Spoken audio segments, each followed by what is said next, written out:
अस्सलामुअलैकुम my dear students. मुझे आपको इस वीडियो में देखकर बेहद खुशी हुई है और फाइनल ईयर प्रोजेक्ट 1 और फाइनल ईयर प्रोजेक्ट 2 को हम इस वीडियो में डिस्कस करने जा रहे हैं, क्योंकि मुझे व्हाट्सएप और यूट्यूब पे बहुत कमेंट्स रिसीव हो रहे थे कि स्टूडेंट्स को इन दोनों में डिफरेंस पता नहीं था चल रहा और ये चीज़ें नहीं थी मालूम हो रही कि फाइनल ईयर प्रोजेक्ट में हमने 1 में क्या करना है और 2 में क्या करना है। 1 को हमने किस सेमेस्टर में कवर करना है और 2 को किस में कवर करना है, क्या इसका वाइवा होगा, क्या फाइनल ईयर प्रोजेक्ट 2 में ही फाइनल ईयर प्रोजेक्ट 1 का वाइवा होगा। ये सारे क्वेश्चंस के आंसर्स आपको इस एक वीडियो में मिलेंगे, तो वीडियो को एंड तक देखिएगा, कहीं से भी स्किप ना कीजिएगा, बहुत इंपॉर्टेंट है। तो फाइनल ईयर प्रोजेक्ट 1 और 2 में डिफरेंस देखने से पहले मेरी प्रीवियस वीडियो है कि आपने फाइनल ईयर प्रोजेक्ट को किस तरह से चूज़ करना है, उसकी बेसिक इन्फो, वो सब मैंने एक वीडियो में बहुत ही अच्छे तरीके से डिस्क्राइब किया है। तो आप लाजमी तौर पे उस वीडियो को देख लें, डिस्क्रिप्शन में भी लिंक ऐड है, स्क्रीन पे आपको उसका थंबनेल वगैरह शो हो रहा होगा। सेलेक्ट आप प्रॉब्लम, फाइनल ईयर प्रोजेक्ट में जो सबसे पहला काम है ना, वो फाइनल ईयर प्रोजेक्ट 1 में हमने कर रहा है। बेसिकली सबसे पहला आइडिया ये ले लो कि जो आपने फाइनल ईयर प्रोजेक्ट बनाना है ना, तो उसके 2 सेक्शंस हैं, एक है जी FYP1 और एक है FYP2। तो आप किसी भी यूनिवर्सिटी से BS कंप्यूटर साइंस कर रहे हैं, तो अगर आप लास्ट ईयर के स्टूडेंट्स हैं ना, तो 7th सेमेस्टर में आप FYP1 को करेंगे और 8th सेमेस्टर में आप जो है वो FYP2 को करेंगे। ठीक है जी। तो सबसे पहले तो ये समझ लें कि FYP क्या है, वो चीज़ जो हम बनाने जा रहे हैं और कैसे बनाएंगे वो फाइनल ईयर प्रोजेक्ट 1 में हम बताएंगे, और उसकी पूरी इम्प्लीमेंटेशन जो हमने यहाँ पे अपना सोचा हुआ है उसको पूरा इम्प्लीमेंट हम करेंगे फाइनल ईयर प्रोजेक्ट 2 में। तो समझ लेते हैं दोनों को। सेलेक्ट अ प्रॉब्लम, ये मैंने प्रीवियस वीडियो से भी आपको कॉन्सेप्ट पता चल गया होगा कि किसी भी प्रॉब्लम को आपने सेलेक्ट कर लेना है। अब वो कैसे करना है वो प्रीवियस वीडियो में आप देख चुके हैं। सेलेक्ट योर प्रोजेक्ट आइडिया, आपने कोई भी अपने प्रोजेक्ट का आइडिया क्रिएट करना है, ठीक है। फिर सुपरवाइज़र को ढूंढना है, फाइंड सुपरवाइज़र। अब स्टूडेंट समझते हैं शायद ये कहीं से हमें ढूंढना पड़ेगा।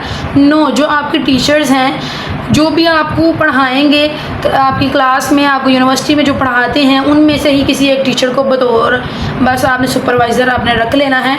बाकी उन्होंने आपको सुपरवाइज़ नहीं करना होता, आपने अपना प्रोजेक्ट खुद ही लीड करना होता है, खुद ही उसको रेडी करना है। प्रिपेयर दी प्रोजेक्ट प्रपोजल, सबसे पहले आपने अपने प्रोजेक्ट का प्रपोजल बनाना है। प्रपोजल क्या बनाना है, आपने उसका आइडिया वगैरह सारा एक PDF फॉर्म में जनरेट कर लेना है और वो PDF जाएगी यूनिवर्सिटी को, और वो यूनिवर्सिटी फिर आपको वेरीफाई करेगी कि हाँ भाई आप इस प्रोजेक्ट को, अगर यूनिवर्सिटी एक्सेप्ट करती है तो आप उस पर प्रोजेक्ट बना सकते हैं, अदरवाइज आप उस पर प्रोजेक्ट नहीं बना सकते। तो सबसे पहले आपने अपने प्रॉब्लम को सेलेक्ट करने के बाद उसका प्रपोजल बनाना है और अपनी यूनिवर्सिटी भेजना है, ठीक है। और यहाँ यूनिवर्सिटी में उसको सबमिट कराना है। सबमिट कराने के बाद अब आपका हो गया प्रोजेक्ट सेलेक्ट।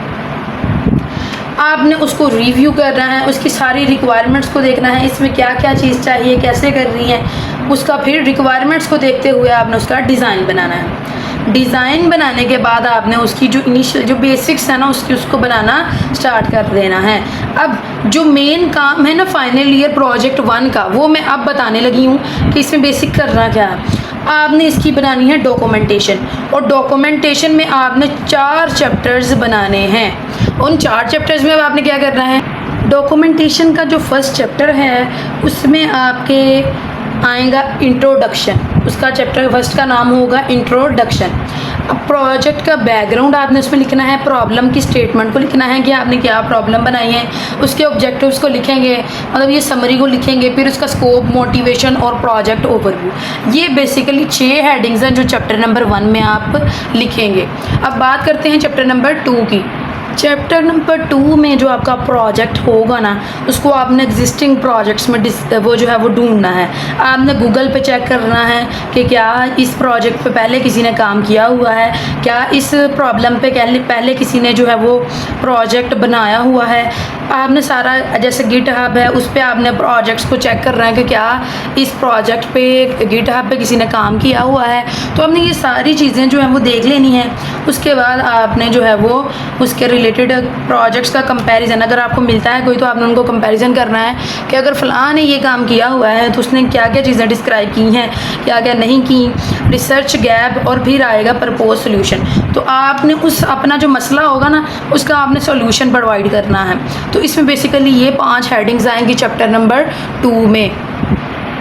चैप्टर नंबर 3 है बनेगा डिज़ाइन एंड इम्प्लीमेंटेशन पे। सबसे पहले हमने रिक्वायरमेंट्स को लिखना है, मेथडोलॉजी को भी लिखेंगे, फिर सिस्टम आर्किटेक्चर को, फिर यूज़ केस डायग्राम को डिस्क्राइब करेंगे, फिर ईआर डायग्राम्स को, क्लास डायग्राम को, डाटाबेस को डिज़ाइन करेंगे, फिर टेक्नोलॉजीज़ को उसमें एक्सप्लेन करेंगे कौन कौन सी यूज़ होंगी, फिर उसको इम्प्लीमेंट करेंगे। तो ये बेसिकली जो है वो हमारे पास इसकी जो है 1 2 3 4 5 6 7 8 9 10 हेडिंग्स हैं जो हम इसकी बनाएंगे। 9 से 10 हेडिंग्स बनती हैं तीसरे चैप्टर में, तो मैंने 9 बनाई हैं। तो ये 9 हेडिंग्स जो हैं वो हम चैप्टर नंबर 3 में बनाएंगे डॉक्यूमेंटेशन के। चैप्टर नंबर 4 को देख लेते हैं। तो जी लास्ट वन चैप्टर में हम टेस्टिंग करेंगे, रिजल्ट्स और कंक्लूजन करेंगे। ये हेडिंग देंगे मेन चैप्टर नंबर 4 की, और इसके अंदर सब हेडिंग्स जो है वो टेस्टिंग की बनेगी, रिजल्ट्स की, सिस्टम स्क्रीनशॉट, इवैल्यूएशन की, लिमिटेशंस की, कंक्लूजन की, और इसमें फ्यूचर में क्या काम होगा इसकी भी एक हेडिंग बनेगी। अब वापस हम अपनी उसी शीट पे आते हैं जहाँ पे हम डिस्क्राइब कर रहे थे। अब जो डॉक्यूमेंटेशन है वो हमने सारी बना ली। अब आपके 7th सेमेस्टर में क्या होगा, फाइनल ईयर प्रोजेक्ट 1 की प्रेजेंटेशन होगी। मतलब उसका आप उसको एग्जामिनर जो है वो आपसे वाइवा लेगा, आपके प्रोजेक्ट को चेक करेगा। ये जो 4 चैप्टर्स आपने बनाए हैं इसमें से आपका जो है वो क्वेश्चंस पूछेगा, और आपका जो है वो आप प्रेजेंट करेंगे और साथ क्या देंगे, वाइवा देंगे उसका। अब बारी है जी फाइनल ईयर प्रोजेक्ट 2 जो है जी 8th सेमेस्टर के लिए, तो उसको अब हम देखते हैं। तो सबसे पहला है जी कंप्लीट डेवलपमेंट। सबसे पहला है जी कंप्लीट डेवलपमेंट। तो आपने जो अपना आइडिया जनरेट किया हुआ है उस पर डेवलपमेंट को ख़त्म करना है, उसको टेस्ट करना है कि क्या ये अकॉर्डिंग टू मेरी रिक्वायरमेंट्स के मुताबिक ही बनी है। फिर इवेलुएट योर रिज़ल्ट्स, आपने अपने रिज़ल्ट्स को इवेलुएट करना है। इतना करने के बाद आपने फिर अपनी फाइनल डॉक्यूमेंटेशन बनानी है प्रोजेक्ट की, जो कि आपकी प्रेजेंटेशन होगी फिर 8th सेमेस्टर में, और फाइनल सेमेस्टर होगा और फाइनल प्रेजेंटेशन होगी और वाइवा। इन शॉर्ट ये कि फाइनल ईयर प्रोजेक्ट जो है इसमें हमारे 2 सेक्शंस हैं। सेक्शन नंबर 1 है final year project 1 and section number 2 है फाइनल ईयर प्रोजेक्ट 2। इसको हम करेंगे 7th सेमेस्टर में, इसको हम करेंगे 8th सेमेस्टर में, ठीक है। ये फाइनल ईयर प्रोजेक्ट 1 जो है ये प्लानिंग और फाउंडेशन पे बेस कर रहा है, बट अगर फाइनल ईयर प्रोजेक्ट 2 को देखें तो ये इम्प्लीमेंटेशन पे बेस कर रहा है, इम्प्लीमेंटेशन कर रहा है और प्रोजेक्ट को कंप्लीट करने की तरफ आ रहा है, ठीक है।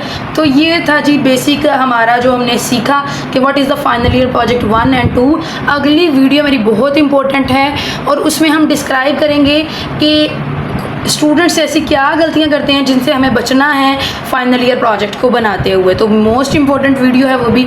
तो अगर आपको वीडियो अच्छी लगी है तो चैनल को सब्सक्राइब करें, वीडियो को लाइक करें और अपने दोस्तों के साथ लाजमी शेयर करें। मिलते हैं नेक्स्ट वीडियो में।